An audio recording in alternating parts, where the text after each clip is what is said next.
The narcissist in your life has already sold their soul to the devil, and you just witnessed the transaction happen right in front of you without even knowing it. Think about the last time they hurt you.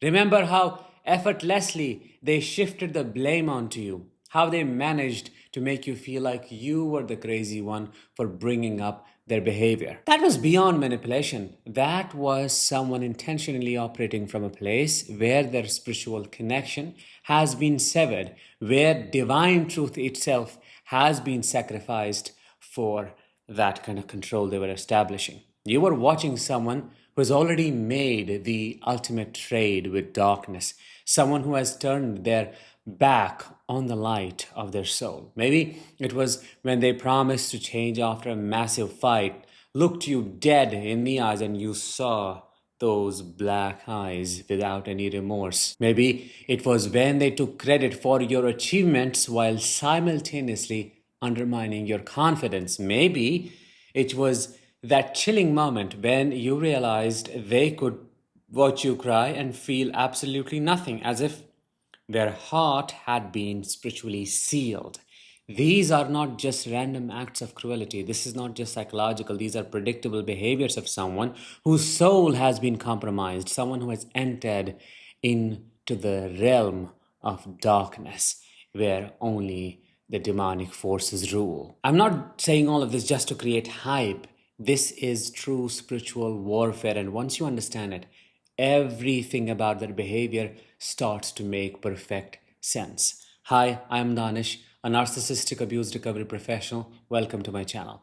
Let's understand how a narcissist sells their soul to the devil. Now, I know what you're thinking. Danish, are we talking about literal devils and supernatural forces today? I won't answer in yes or no. Instead, what I'm about to share with you is going to make you see every interaction you have ever had with them in your life completely differently. You're going to understand why they seem so calculating, why they can hurt you without any remorse, and why they always seem to have this uncanny ability to manipulate situations to their advantage. You are going to see how they have disconnected from the divine spark within them, and how that spiritual disconnection creates the cold, calculating person you have always dealt with. I mean, how come? Think about this. Somebody can look straight into your eyes with such conviction, and then say you are crazy, make you question your memory.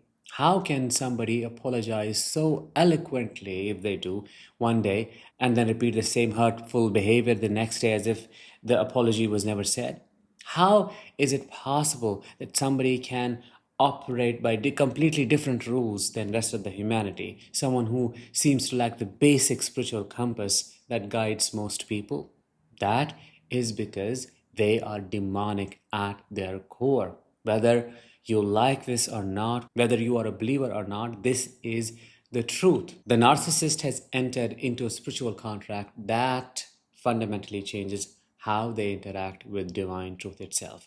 This is not just about somebody who is selfish or has a big ego. This is about someone who has made a conscious choice to prioritize their false self over their soul's connection to higher truth. When I say they have made a deal with the devil, I'm talking about the pivotal moment when they decided that being spiritually authentic was too risky, too vulnerable, and too dangerous. So, what did they do? They created this elaborate facade, this false version of themselves that feels safer and more powerful. But maintaining this facade requires them to make spiritual sacrifices that would horrify you and me. That would horrify most souls. You see, when I talk about a narcissist making a deal with the devil, I'm talking about a spiritual contract they make with the darkest aspects of their own being.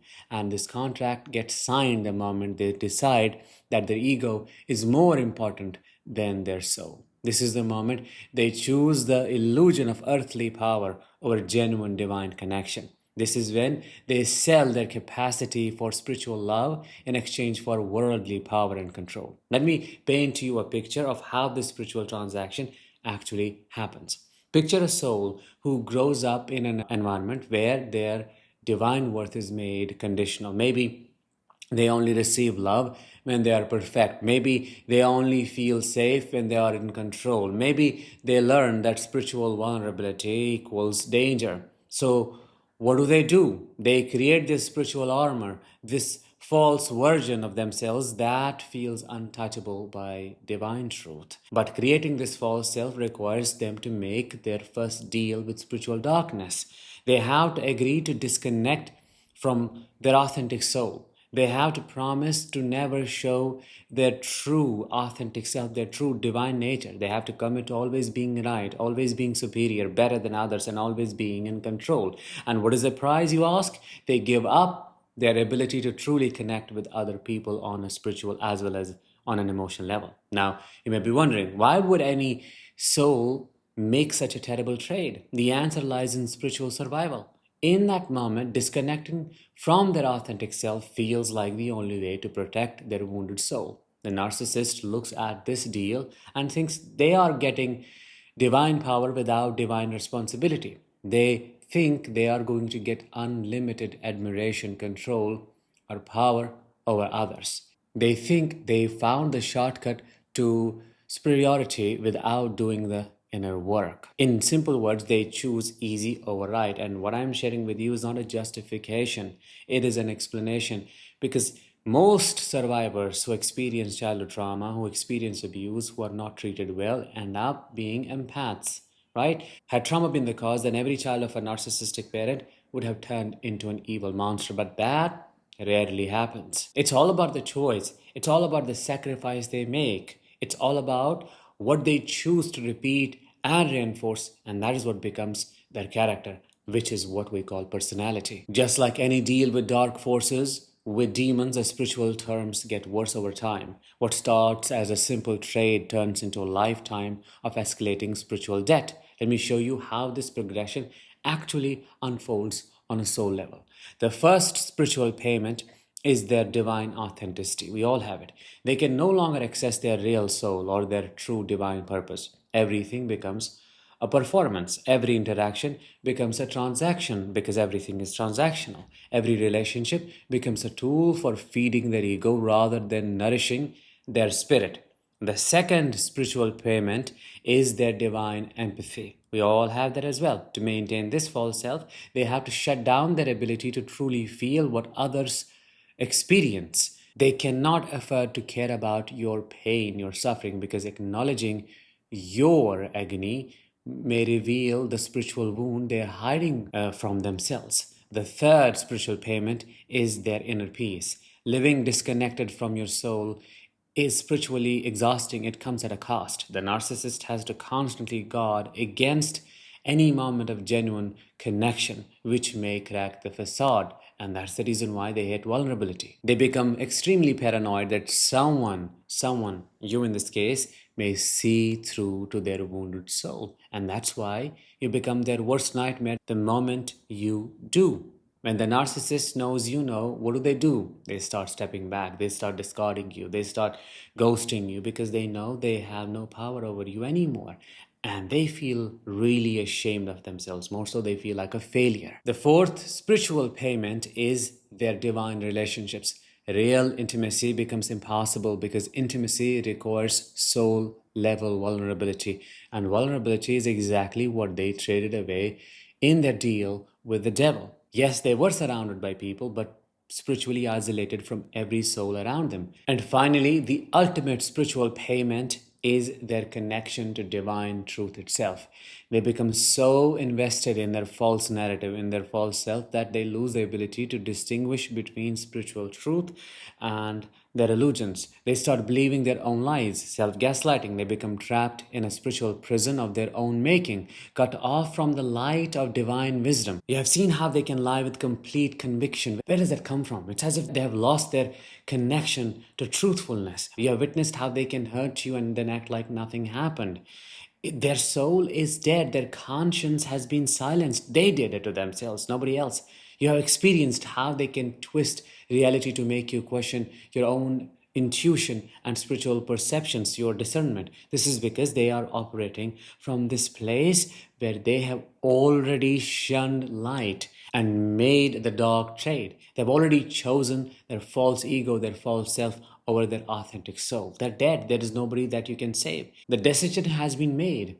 They are going to maintain this false self at any cost because it's the most important thing to them. Should I say, it's the only thing that they have that is left. If that is taken away, then they will stop existing. Zero, nothingness, pure nothingness. And that is worse than death to a narcissist. You need to understand you're dealing with someone who is committed to spiritual deception. You're not talking to their authentic soul, it's not getting through. You're talking to a carefully constructed character who will say whatever they need to say to maintain control of the spiritual narrative.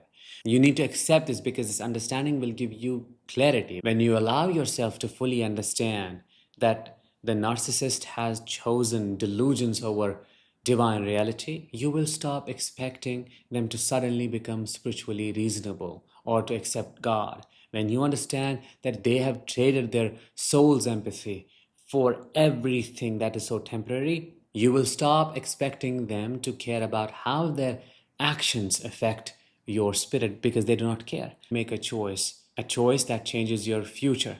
Let it help you love yourself, your truth, your voice, and everything that you stand for. For it is when you are home, when you are one with self, and when you truly appreciate your divineness, you will be able to live your purpose and thrive in the realest sense possible. With that, let's bring this episode to an end. Thank you so much for watching and listening. I will talk to you in the next one. Until then, as always, let the healing begin and continue.